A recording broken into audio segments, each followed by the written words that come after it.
Nous sommes engagés. Public. Bienvenue aux Engagés publics. Je suis Louis-Philippe Valiquette et aujourd'hui, je suis avec Benoît Tardif. Salut. Salut. Et Denis Martel. Salut Louis-Philippe. Alors, cette semaine aux Engagés, les Québécois sont en amour avec la CAQ et le PQ se cache pour mourir.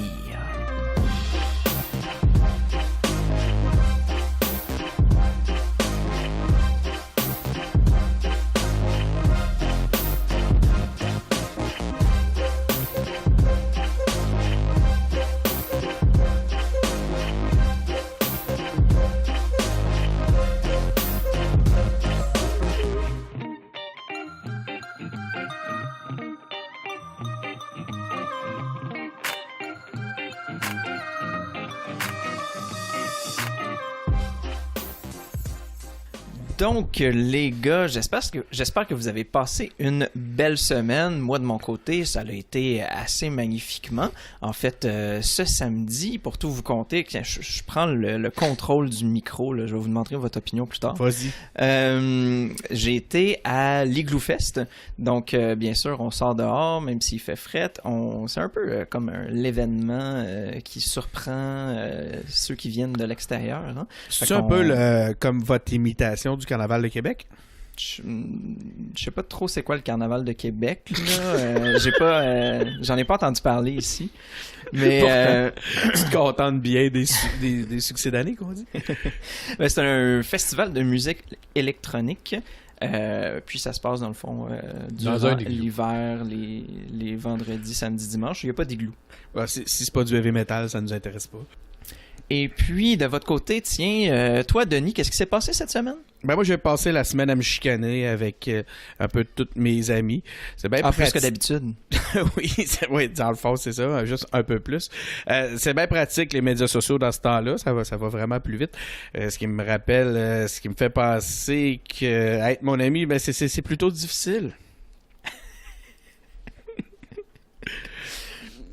Ça dit tout. Rien à ajouter. Parfait. Et puis, toi, Benoît?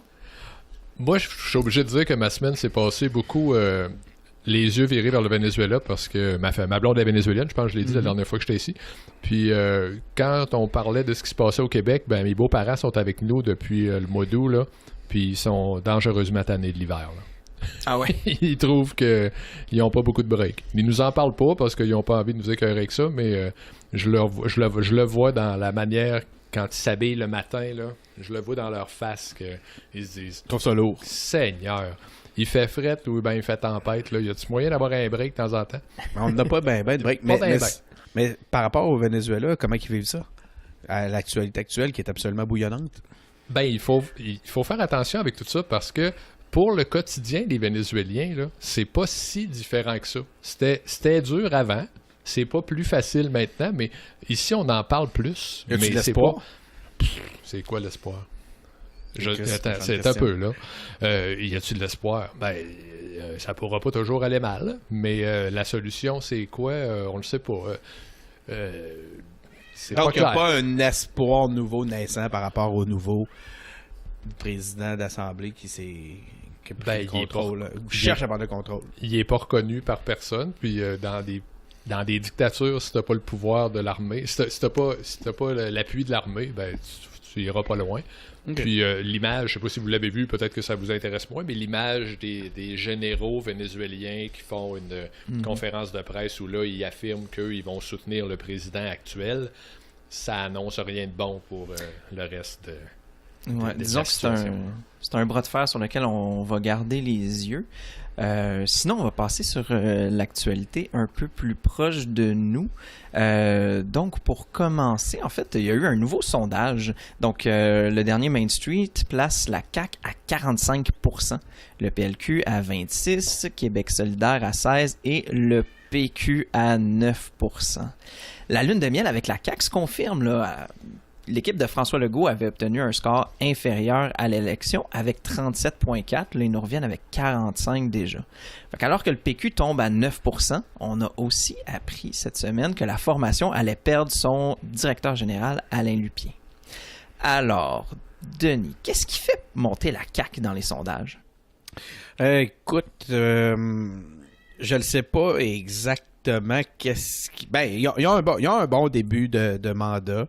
Je comprends qu'ils ont une lune de miel qui se confirme. Moi, ce que je trouve intéressant dans ce sondage-là, c'est le vase communicant. Alors que le PQ a fait une fixation sur Québec solidaire pendant des années, puis la montréalisation du PQ a fait que l'obsession les yeux étaient toujours tournés vers Québec solidaire. Ben, on se rend compte aujourd'hui qu'en réalité, il aurait peut-être été mieux de travailler sur le territoire et chercher à manger le lunch de la CAQ. Là, ce qu'on peut dire, c'est que Legault a mangé le lunch du PQ.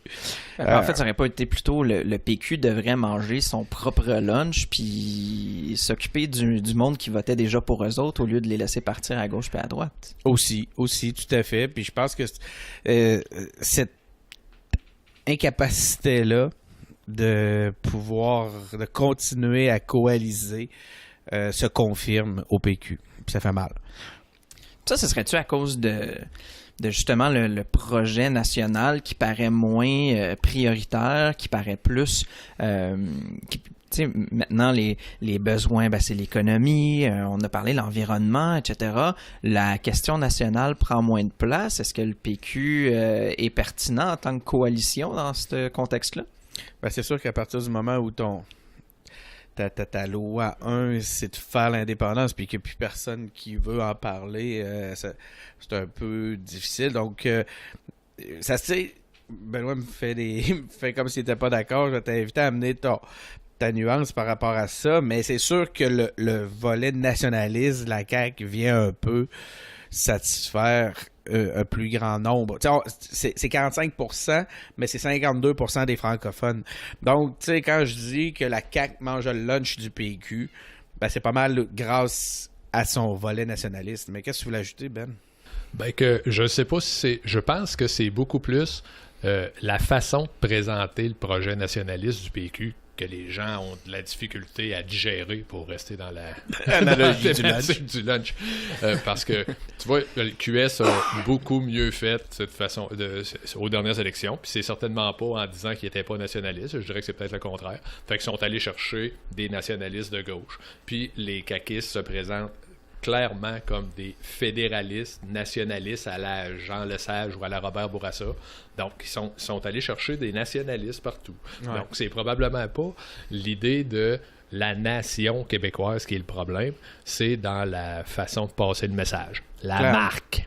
Ben justement, tu sais, cette marque-là, on l'a dit morte. Le dernier engagé public avec Léo Bureau-Blouin, où ce que Léo Bureau-Blouin était plutôt éloquent sur cet aspect-là et a dû faire grincer ben des dents chez nos auditeurs indépendantistes, où ce qu'il disait, ou en tout cas péquistes, où il disait la marque elle est morte, puis c'est vraiment un résumé faible à côté des propos qu'il a utilisés lui-même. Il disait même qu'il était irressuscitable. Chose avec laquelle moi personnellement je suis pas d'accord. Moi je pense que si Old Spice comme marque a réussi à revenir, que le PQ aussi pourrait revenir. Mais il pourra pas le faire dans un temps très court sans, comment dire, en satisfaisant les volontés et les aspirations politiques des politiciens qui sont là actuellement. On va falloir passer à travers un purgatoire. Puis ceux qui ont envie d'être au pouvoir maintenant, ben c'est pas avec le PQ qu'ils vont pouvoir le faire. Puis si on regarde, par contre, on parlait des nationalistes, là, mais je vais faire un truc hyper démagogique, là, mais si on fait un total, ça fait 74% de monde qui disent oui à quelque chose de semblant de nationaliste, puis 26% au PLQ. Je veux dire, c'est pas un projet qui est grandement rejeté, là, parce que je pense que les trois autres partis s'affichent au moins partiellement nationalistes. Là. C'est un peu ça mon point tantôt, là, c'est ça. Oui, exactement. Ouais. Fait que, tu sais, je veux dire, il en reste pas beaucoup qui rejettent cette option-là. Est-ce que ça veut dire, bon, on s'en va à quelque part? Sinon, je pense que ce lundi soir, on avait eu des informations privilégiées, puis on avait sorti la nouvelle du départ d'Alain Lupien, le directeur général du PQ. Est-ce que vous voulez un peu dire, je pense que les deux, peut-être, vous l'avez quand même connu dans les dernières années. Benoît, est-ce que tu aurais quelque chose peut-être à nous raconter sur ça? Je le connais pas vraiment. Je l'ai rencontré une fois ou deux. On est allé voir un match de hockey d'ailleurs avec Denis, une fois à Cage au Sport. Mais je me rappelle, je peux pas dire que je connais Alain Lupien. Je pense qu'il est arrivé en même temps. Je pense pas. Il est arrivé en même temps que Pierre-Carl Pellado. Puis je pense que lui, il avait une idée de ce qu'il voulait faire. Puis en grande partie, il l'a fait. Puis ça a plus ou moins fonctionné, de toute évidence. Ouais, je pense que puis ce bout-là, est-ce que c'est parce qu'ils l'ont pas assez écouté ou trop? Ça, je peux pas me prononcer là-dessus. Je sais pas, moi, de mon côté, si Alain, au point de vue de sa vision stratégique, était parfait. Cela dit, c'est un stratège très organisé. Moi, je l'ai connu un peu plus. Je peux pas dire... On a eu la chance d'avoir des soirées où vraiment on était privilégiés à plusieurs... entre autres, c'est pratiquement le noyau des engagés publics. Alain est venu nous rencontrer à l'époque. Puis c'était pas que ça s'appelait pas évidemment les engagés publics. On était tous des militants. Mais... on a eu la chance de voir Alain à l'œuvre. On l'a vu travailler. Évidemment, c'est un homme qui est là devant toi, qui écoute beaucoup. Tu vois que ça accumule, ça additionne, puis ça calcule dans sa tête, mais ce qui en ressort après mûre réflexion. Donc, c'est un homme qui est dur à percer quand même, mais excessivement sympathique. Excessivement sympathique. Moi, Alain, j'ai eu vraiment envie d'être son ami avant toute chose. Fait que c'est triste ce qui arrive maintenant, surtout que l'information qui semble se confirmer est qu'il aurait été renvoyé par l'exécutif national actuel. Ça, je pense que c'est important que les militants le sachent. Les informations là-dessus arrivent de suffisamment de sources pour qu'on puisse prendre la chose au sérieux. Maintenant, c'est à voir qui devrait être le prochain pour... Parce que c'est peut-être nécessaire comme départ. Fait que je comprends, je veux pas tirer la pierre à l'exécutif, mais maintenant, peut-être que la présidente actuelle aussi devrait donner sa démission pour continuer ce virage-là. Parce que c'est pas en faisant les choses comme on les a fait dernièrement qu'on va pouvoir ramener la marque du PQ. Là, moi, je suis quand même un peu... je sais pas c'est quand exactement que... il prévoit faire une potentielle course à la chefferie. Tu sais, si on s'enfonce dans le sujet du Parti québécois, ou plutôt de la tombe du Parti québécois. On s'enfonce la tombe. Exactement. Ouch. Je sais pas exactement c'est quand est-ce qu'il prévoit faire ça, mais c'est certain que ça... Tu sais, c'est éventuellement un nouveau chef, un nouveau DG... Et plus, est-ce qu'on s'en va vers un renouvellement du PQ? J'imagine que c'est quelque chose qu'on va savoir quand on va voir qui sont les candidats à la chefferie et qui sera le nouveau directeur général. Sinon... Juste avant de passer à un autre sujet, je voudrais rappeler qu'on a un membre et un président du Parti québécois au micro de ce soir. Fait que c'est sûr que c'est intéressant d'avoir son point de vue par rapport à tout ça. Moi, je suis... toi, Benoît, oui, au cas où tu ne sois pas rendu compte. Ah ouais, ok. J'ai pas de vrai... Je suis mêlé ben raide comme tout le monde, je pense, là-dedans. Je ne sais pas c'est quoi la solution. Est-ce que, comme Denis le disait tantôt, est-ce qu'il faut essayer de garder ou de refaire la marque, d'essayer de réhabiliter la marque puis le produit, ou si on ferme tout ça et on repasse à un autre nom? Parce que, un peu comme on a dit tout à l'heure, moi en tout cas, personnellement, là, péquiste ou pas péquiste, je suis pas moins indépendantiste. Ça ne changera pas, ça. Moi, je vais encore penser que l'indépendance du Québec, c'est une bonne idée, que le PQ existe ou pas. Donc là, est-ce que le PQ doit rester, doit partir? Combien de temps ça prendrait renouveler le PQ ou partir à un autre parti avec d'autres choses, sur des nouvelles bases, avec d'autres statuts, règlements? Je ne sais plus. Je ne sais pas quoi penser de ça. Je voudrais avoir une idée claire, mais je ne le sais pas. Mais tu vois vraiment un parti avec quelque chose de semblable comme l'acte... pas l'acte, la loi 1. La loi 1 là, du Parti québécois qui dit que l'objectif principal, c'est de faire un pays. ou tu es un peu ouvert à voir, est-ce qu'il y a d'autres alternatives? Est-ce qu'on veut un parti qui se bat pour quelque chose d'autre, mais que l'indépendance fait partie du projet un peu à la Québec solidaire? Moi, je suis pas un malade, là. C'est pas obligé d'être l'article 1, là. Tu sais, là. Moi, je vivrais avec l'article 5, là. Je sais pas, tu sais, là, je veux dire, on pourrait décider de réorganiser les priorités aussi, là. Je suis ouvert à tout. Fait que vous l'avez entendu ici, aux engagés publics, la loi 5 pour l'indépendance. La loi 5 du prochain parti indépendant. L'article 5 du prochain Parti québécois. C'est faire du Québec un pays! Donc, en parlant de Québec et de tous se solidariser pour faire un pays, on va parler un peu du personnage national préféré de Denis, Catherine Dorion. Elle est maintenant chroniqueuse dans une radio privée de Québec, là, le FM 93, qui a peut-être pas toujours défendu exactement les mêmes points de vue qu'elle, disons. Fait que, en tout cas, bon, ce serait pas la première fois qu'une députée ou un député devient chroniqueur alors qu'il est en fonction, mais plusieurs la critiquent en ligne. En fait, je pense qu'il y a eu un assez gros, j'allais dire levé de bouclier, mais c'est plutôt les lances et les haches et les épées qu'ils ont levées. Parce qu'on est à Québec. Ben oui, exactement. Moi, j'aurais plus cru les pelles, mais bon. Tu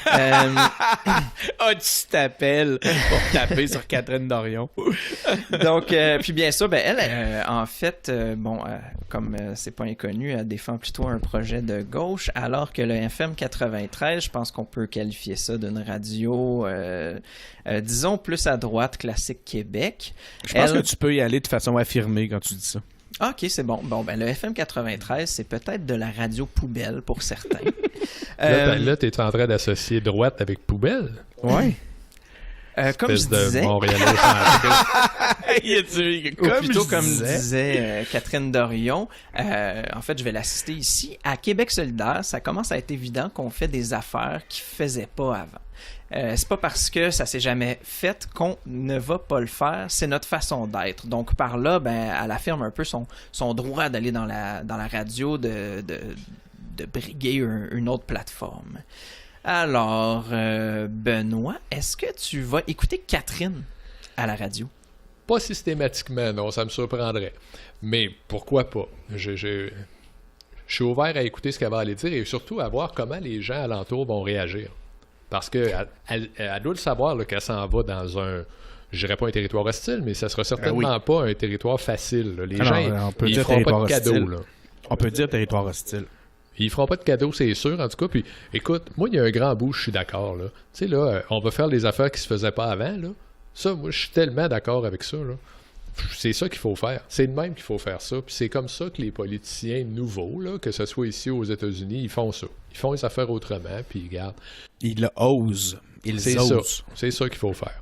Après ça, bon, moi, est-ce que je le ferais? Si c'était moi qui le faisais, est-ce que je le ferais comme Catherine Dorion? Probablement pas. Mais je suis assez d'accord avec la démarche de il faut casser le moule. Là. Je suis assez d'accord avec ça. Cela dit, Benoît, pour avoir milité avec toi dans la région de Québec pour le Parti québécois, il y a dans cette tactique-là quelque chose qu'on avait dans notre backlog auquel on a rêvé longtemps. Entre autres, toi-même, tu nous proposais d'inviter des gars comme... Voyons, j'ai oublié son nom juste pour faire du mal. Éric Duhem. Éric Duhem dans nos propres débats à nous. Donc, on voyait déjà cette volonté-là de faire les choses différemment, mais surtout de commencer à avoir une voix auprès, tu sais, puis même avoir une présence dans les radios de Québec. C'est quelque chose que je me souviens que toi et moi, on défendait, puis on se battait pour que ça arrive. Puis là, de voir que QS le fait avec succès, on va voir ce que ça va donner, mais quand même, alors, il reste que là, pour l'instant, le micro est confirmé, puis c'est très, très net. Écoute, on peut pas... Comment veux-tu qu'on dise qu'on est contre ça ou chialer contre ça? C'est une tactique absolument merveilleuse. La seule chose qui me chicote, moi, là-dedans, c'est le titre de chroniqueur qui est attribué à un élu. Ça, je me questionne là-dessus. Là. Est-ce qu'elle a un cachet pour faire ça? C'est peut-être, là, ça soulève quelques questions éthiques, mais en tout cas, Il reste une chose, c'est que sur le fond, sur l'ensemble plutôt que globalement, tu le gars, comment te dire dans une phrase, sur le fond et globalement, reste une chose, c'est que c'est une tactique absolument astucieuse. Moi, ça m'a toujours un peu chicoté, là, le côté qu'un élu qui est supposé de représenter ses constituants finisse par un peu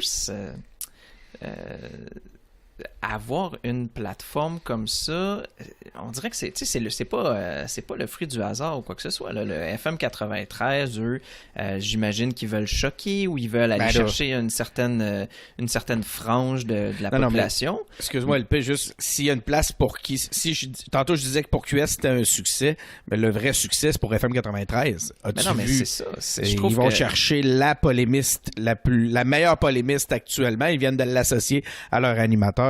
Si cet animateur-là était en perte de vitesse, ben, peux-tu dire qu'il vient de prendre un élan? Oui. Mais tu vois, moi, j'ai toujours un peu été mal à l'aise avec le fait qu'on donne par les aléas du marché, entre autres, en fait, une plateforme comme ça à un élu. Je veux dire, c'est pas tout le monde qui a droit à cette plateforme-là. C'est pas. Ça m'a toujours rendu un peu mal à l'aise là, de vraiment savoir pourquoi est-ce que tel élu plutôt que tel autre. Est-ce que ça donne un avantage à tel parti ou à un autre? En tout cas, c'est... Ouais, voilà. Moi, je pense qu'on revient encore à la marque du PQ, là. Puis en raison de la marque du PQ, surtout dans la région de Québec, qui est assez mal en point depuis plusieurs années, un élu péquiste, là, ça n'a pas d'importance, à FM 93, c'était pas possible. Ben, on a eu Agnès, elle y allait. Agnès, elle y allait, mais là, ça serait à vérifier ça. Mais moi, je pense qu'Agnès, elle y allait quand on l'appelait pour y aller. Ouais, elle n'était pas là systématiquement tous les jeudis. Alexandre Cloutier était plus systématique à Choix FM. Pascal aussi a eu des présences à Choix FM. Je sais qu'Alexandre était très, très apprécié de Denis Gravel à Choix FM et était invité régulièrement. Moi, c'est que ça me rappelle, puis tu vas t'en souvenir, en 2012, à l'élection, où ce que le mot d'ordre du national, c'était « on ne va pas dans les radios poubelles. On ne s'abaisse pas à ça. » Quelle erreur stratégique. C'est certain que si tu veux parler à l'électorat, il faut que tu ailles sur les plateformes. Mais, si tu veux parler aux gens qui votent pas pour toi, surtout. Oui, exactement. Parce que pour nous parler entre nous, là, j'allais dire on est bon, mais même à ça, je regarde à 9%, ça a l'air qu'on est plus si bon que ça. Ou ben on parle à une moins grosse gang. En parlant de monde qui vote pas, qui se font pas voter pour, en tout cas, construisez la phrase de la façon que vous voudrez. On va parler un peu d'Alexandre Taillefer. Bon, c'est sûr, personne n'a pu voter pour parce qu'il était pas candidat. Mais je suis pas sûr qu'en voyant ça, en voyant ce qui se passe en ce moment, ça va très bien. Donc, Théo Taxi, la compagnie de taxi électrique, ferme ses portes. Donc, Théo était pas encore rentable, puis il avait plus les fonds nécessaires pour continuer ses activités. Bon, l'impact, tous les chauffeurs ont été licenciés, puis le gouvernement du Québec a perdu son investissement parce qu'en effet, le gouvernement du Québec avait investi grandement dans la fondation, dans notamment l'achat de taxis électriques, etc. De son côté, Alexandre Taillefer, il a envoyé une lettre ouverte au premier ministre pour s'expliquer. Puis ensuite, en entrevue, il dit prendre l'entière responsabilité des enjeux opérationnels et blâme le cadre réglementaire de l'industrie du taxi. Toujours facile de blâmer la réglementation. Il dit aussi... Surtout qu'il a eu le droit à plusieurs passe-droits, là. Exactement, oui, tu nous en feras un petit topo, Denis. Il dit aussi regretter d'avoir présidé la campagne du PLQ et ne compte pas se présenter en politique. C'est sûr que ça s'est pas super bien passé. Non, c'est sûr qu'après avoir perdu, on regrette. Oui, c'est ça, ça a bien de l'allure.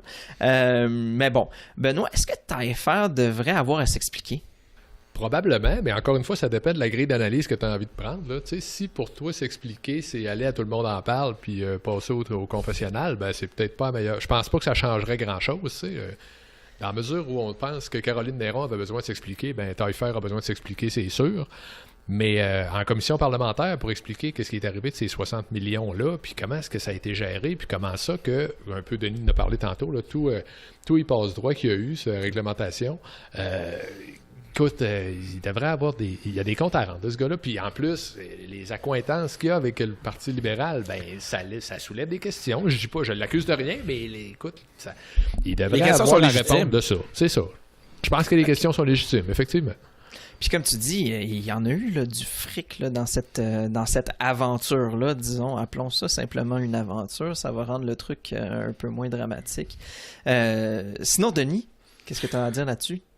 Ben, moi, je trouve ça grave parce que toutes les passe-droits auxquels il y a eu droit, justement, les privilèges auxquels il y a eu droit, oui, OK, il a été au-devant de certaines innovations, puis il y a eu des trucs intéressants dans cette aventure-là, mais le prix que ça a coûté et les dépenses de l'argent de l'État qui sont venues avec ne justifient pas, quand on regarde les avancées, ben ça a coûté beaucoup trop cher. Donc le coût risque-bénéfice, là, les bénéfices sont beaucoup trop chers, surtout avec le résultat qu'on a eu. Surtout quand on sait aussi que l'argent qui était prévu pour aider l'électrification des taxis dans la région de Montréal, il a pratiquement tout été attribué, laissant les entreprises haïtiennes un peu derrière avec dans ce contexte-là. Je trouve ça vraiment décevant. Le jour où tout ça échoue, il est même pas présent pour faire l'annonce. Je trouve ça aussi irresponsable. Je trouve qu'il y a beaucoup d'injustice qui est vécue par de nombreuses personnes dans ce contexte-là, et ça démontre aussi un manque de courage et surtout un gros manque de classe de sa part. Il était là pour prendre l'argent, il était là pour prendre les privilèges, puis il était pas là pour faire face le jour des conséquences. Je pense qu'effectivement, Taillefer est brûlé. Peut-être même la marque Taillefer est plus brûlée que la marque du PQ. Je suis certain que aujourd'hui, quand même, il souffre pas autant d'insécurité financière que celle qui a créé tous les chauffeurs de taxi qui sont restés derrière. Ça, c'est clair. Puis, ce que je Ouais, finis par trouver terrible là-dedans, là, c'est que s'il y a des véhicules qui se doivent d'être électriques, là, c'est des taxis. Tu sais, dans la liste de taxis, là, dans la liste de véhicules électriques, là, les taxis, là, ça vient là. Pourquoi les véhicules taxis sont pas tous électriques? Ben... Je comprends pas ça. Puis là, ça va donner des arguments à ceux qui disent que ça marchera jamais, le véhicule électrique. Voyez bien, ça coûte trop cher, ça marche pas. C'est un trou sans fond, on met de l'argent là-dedans, puis ça marche jamais. Ça me tente, ça m'agace ça, parce que ça aurait dû marcher, ça, les taxis électriques. Oui, mais tu sais, des projets d'innovation audacieux mériteraient peut-être d'être mieux gérés que ça, avec une vision un peu plus holistique, par des gens qui ne rentrent pas là-dedans pour s'improviser. En effet. Mais Denis, inquiète-toi pas trop pour Taillefer. Tu vois, je suis sûr qu'on peut trouver là, d'autres personnes qui étaient bien nantis, qui finalement ont bien réussi après avoir eu des déboires économiques. Ben, il y en a qui sont devenus présidents des États-Unis.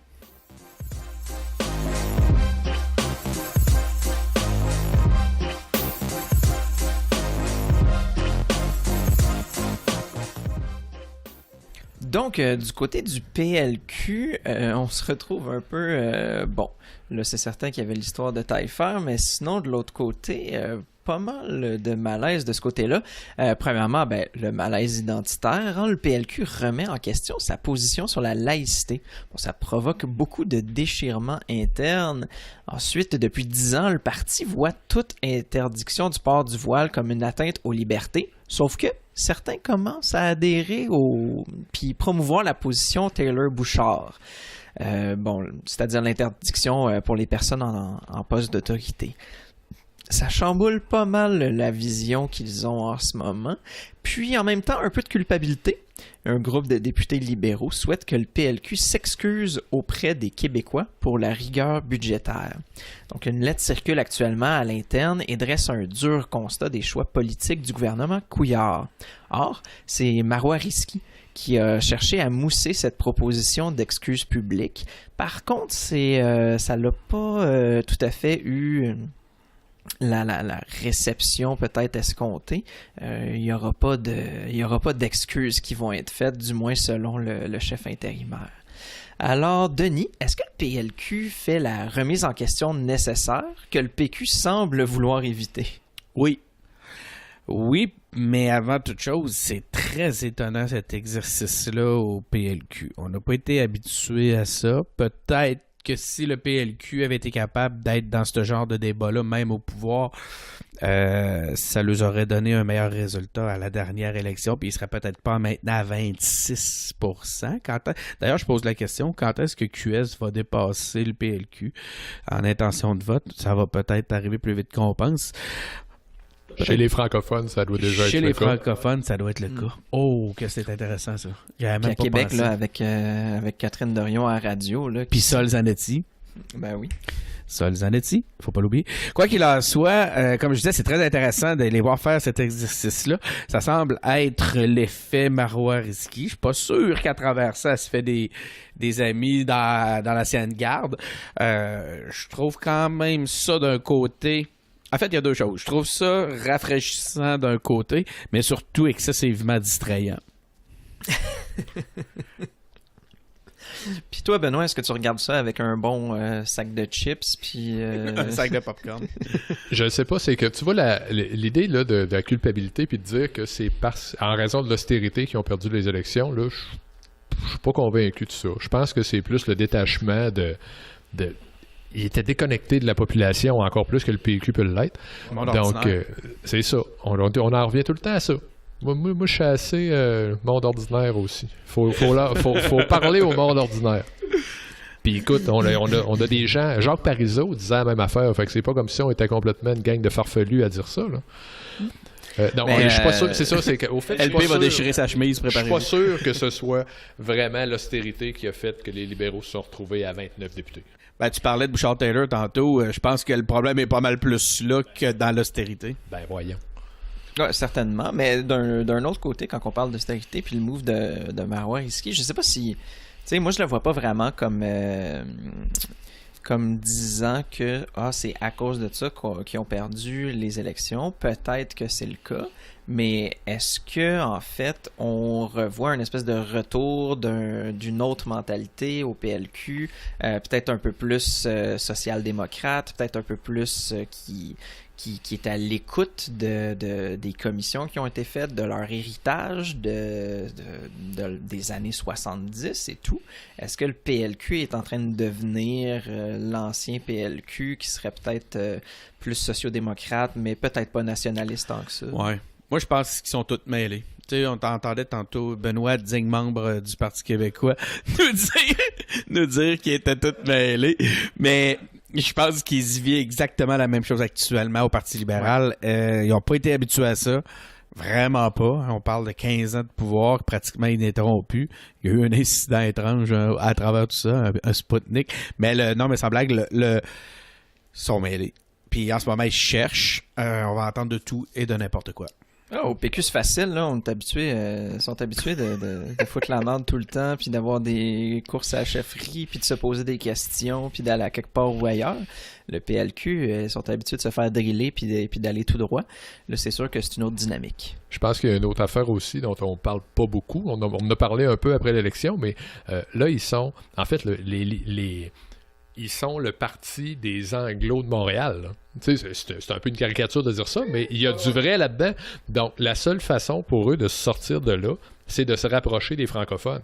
Puis là, les Anglos, ils sont pas cool. Là. Ils disent, voyons, les francophones, ils viennent de nous faire dans les mains. Là. On va pas se rapprocher d'eux autres. Ils ont un beau problème, là, le PLQ. Là. J'ai hâte de voir comment ils vont être capables de se sortir de là. Est-ce que vous pensez que peut-être éventuellement, justement, pour aller chercher autre chose que les Anglos, va falloir que peut-être quelqu'un, que ce soit le PLQ, le PQ ou je sais pas trop, qui se mette à défendre les régions, notre prochain sujet? Parce que selon Bérubé, il y a une colère qui gronde dans les régions en raison de la négligence des libéraux. Fait qu'il me dit, on est perçu souvent, les élus des régions ou les agents de développement des régions, comme des gens qui ont à quémander des éléments. Fait que selon eux, les grands centres et Montréal sont trop souvent favorisés au détriment des régions. À part défendre les régions, le PQ veut aussi valoriser le travail chez les aînés, défendre la clause grand-père des employés de l'État qui risquent de perdre leur poste en portant un symbole religieux. Où est-ce qu'on s'en va? Denis, qu'est-ce que tu en penses?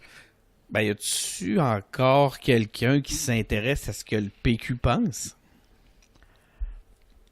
Je sais pas, peut-être que Benoît s'y intéresse. Écoute, je serai pas beaucoup plus fin avec le PQ là, parce que moi, ce que je vais dire, c'est si le PQ décide de s'occuper des régions, on pourrait appeler ça un sentiment soudain. Puis j'inclus la région de Québec là-dedans. Effectivement, C'est une région. Ce moment de mépris est une gracieuseté de LP. C'est de valeur que JS puis que François soit pas là pour appuyer ça d'un assentiment. Je voudrais vraiment appuyer puis rajouter ma voix à ce que Benoît vient de dire. Je suis tout à fait d'accord. Le Parti québécois est un parti montréalocentriste depuis des années qui a géré de son exécutif national et de son aile parlementaire sans vraiment s'intéresser à sa grande base de membres qui semblait être un problème pour eux beaucoup plus qu'une force. Donc, si soudainement c'est rendu le parti des régions, c'est bien parce qu'il leur reste pratiquement que des députés en région. Je pense pas qu'il y a personne qui peut nier ça en restant sérieux. Et puis sinon, la véritable campagne est lancée au Canada. En congrès à Québec, Trudeau dit préférer l'unité à la division. Hein? Fait que il promet rien pour le pont de Québec, rien pour le tramway, rien pour la Davie. Pourtant, quand tu veux unir deux rives, ça te prend un pont. Mais là, en ce moment, ça reste divisé. En tout cas, aussi, aucun compromis sur le rapport d'impôt unique tel que demandé par Legault. Supposément que ça va rendre trop difficile la lutte à l'évasion fiscale. Ensuite, il propose aussi plus d'immigrants, contrairement à la demande de la CAQ. Les libéraux fédéraux, ils promettent de garder le cap là, sur les vrais enjeux. Hein? Fait que pendant ce temps-là, il y a un sondage pan-canadien qui rapporte que les Québécois sont considérés par des amis par seulement 5% des Canadiens du rock. Hein? Donc, on s'entend que c'est pas tout à fait ça l'unité. En fait, l'unité, ça aurait peut-être été 1%. C'est peut-être ça qu'il voulait dire, unité. Sinon, le nouveau message d'Andrew Scheer, la vie coûte plus cher sous les libéraux. OK. Fait que les vrais enjeux, c'est comme le vrai monde, ça. Fait que j'imagine, les gars, ça vous allume? Moi, ça m'allume pas pantoute. Trudeau, en ce moment, sonde le terrain, essaie de voir si son propre capital est assez fort pour passer par-dessus la lune de miel caquiste. Ça serait vraiment triste et pathétique qu'il se rende compte qu'il est capable d'ignorer les demandes de la CAQ puis de jouer son propre jeu. Par contre, quand je vois une sortie comme Legault a fait dernièrement en disant que si Québec serait plus aimé s'il était plus riche et demandait moins de péréquation, ça me fait vraiment de la peine, puis il plombe son propre jeu. Ouais, c'est sûr que c'est toute une affaire, ça. Sinon, Benoît, qu'est-ce que tu penses, toi, de l'unité et de la division? L'unité et la division, là, c'est comme la tarte aux pommes, là. Et tout le monde aime ça, l'unité et la division. C'est quoi l'option? C'est la segmentation puis la chicane. Je sais pas trop. Là, la rue ou les référendums. Ou les référendums, c'est ça, exact. Fait que, voyons donc. C'est quoi les vrais enjeux aussi? Quand tu parles des vrais enjeux, ce gars-là, c'est quoi la patente? C'est les pipelines verts? Ça existe pas, les pipelines verts. Faudrait y parler de ça, là. Tu sais, à moi. Ouais, s'il veut qu'on parle des vrais enjeux, effectivement, on va y parler de ça. Mais il porte des bottes couleur, tu sais. Ben oui. Il est beau. Il est fin. Les gens l'aiment. Il y a des cheveux. C'est pas un conservateur. Comme le monde normal. Il est pas en dessous d'un drapeau conservateur. Fait que lui, il est automatiquement meilleur. Il est liberal. Écoute, c'est all the liberals. Il aime ça, les liberals. En même temps, tu vois, dans les années dernières, plutôt à la dernière élection, je pense qu'il avait un peu joué sur le côté qu'il faut sortir les voyons, comment ils s'appellent? Les conservateurs. Il avait joué sur le côté on va sortir les conservateurs. C'est peut-être pour ça que ça a bien pogné quand même un peu partout dans le Canada. Fait que tu sais, après ça, où est-ce qu'il s'en va, Andrew Scheer, avec ça? Quand il nous dit la vie coûte plus cher sous les libéraux, est-ce qu'il est en train de nous dire regardez avec nous par une magie quelconque, soudainement, la vie de tous les jours va coûter moins cher? En même temps, est-ce que c'est un message qui parle au monde normal? Je pense que c'est ça qui essaie de parler au monde normal pour dire ça coûte plus cher, mais c'est parce que tout coûte plus cher tout le temps. C'est sûr que ce soit les libéraux, les conservateurs, là, l'inflation, là, c'est 2%. Puis tout coûte plus cher. Fait qu'au fond, ce qu'il fait, c'est un jeu de mots. Il dit ça coûte plus cher. Est-ce que ça coûte vraiment plus cher? Je ne sais pas. Est-ce que l'argent est bien dépensé? Moi, je suis sûr que l'argent pour le pipeline, là, moi, je n'étais pas obligé de dépenser cet argent-là. Les subventions aux pétrolières, ça ne doit pas être nécessaire non plus.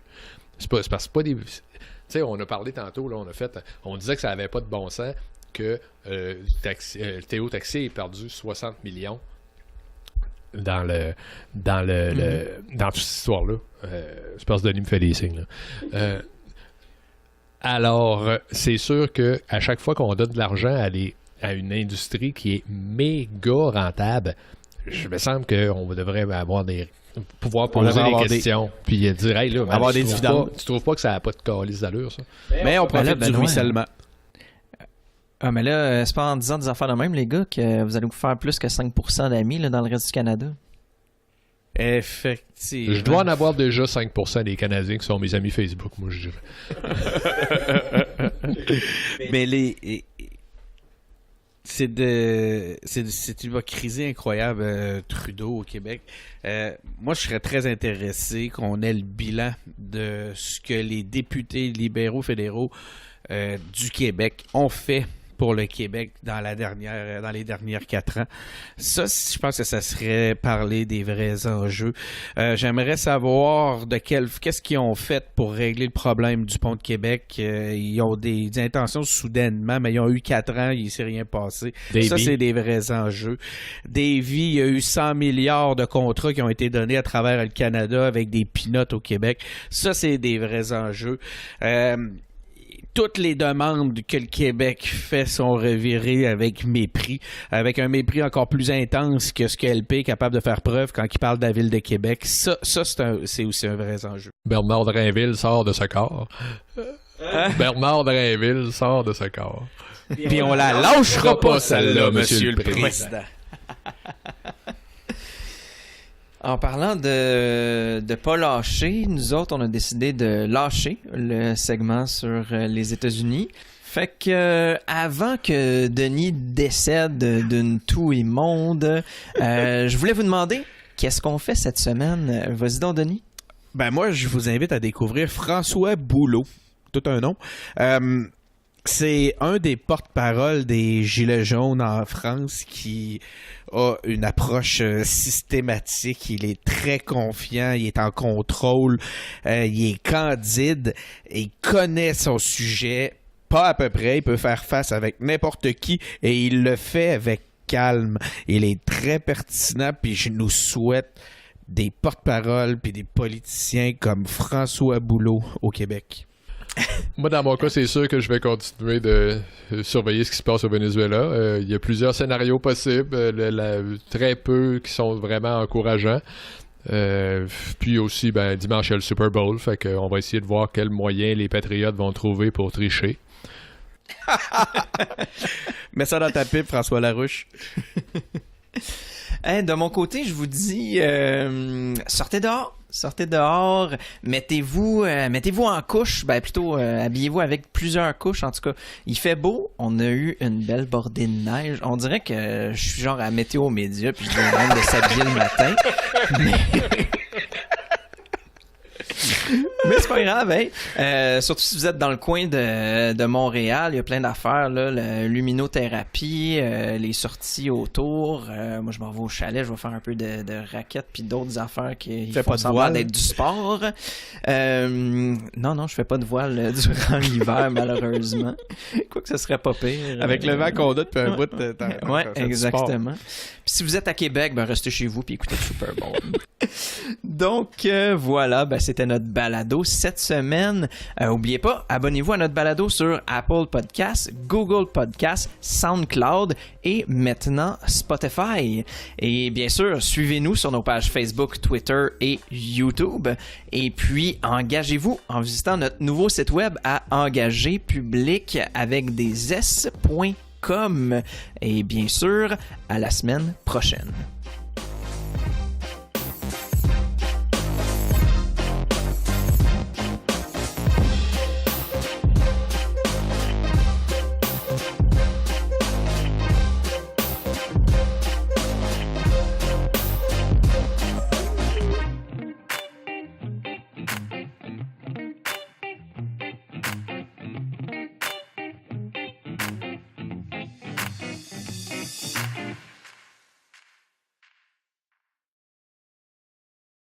Surtout toi, Denis, là, parce que t'as comme parle tendance fort. à gueuler. là. Ouais. Mais Puis là, ben, le pas entre la bisonne et la bisoune est assez facile à franchir. Donc, voilà.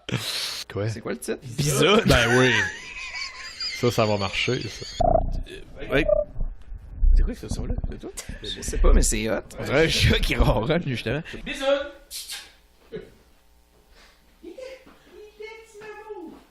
C'est un podcast. On a le droit de sacrer ici. On a le droit de miauler. Yeah, ouais. Fait que Denis, tant que tu miaules pas trop, on est... Ben là, François, il a 40 ans, fait qu'il peut pas être tel kiss. On va arrêter ça tout de suite, là. Il y a même pas 40 ans.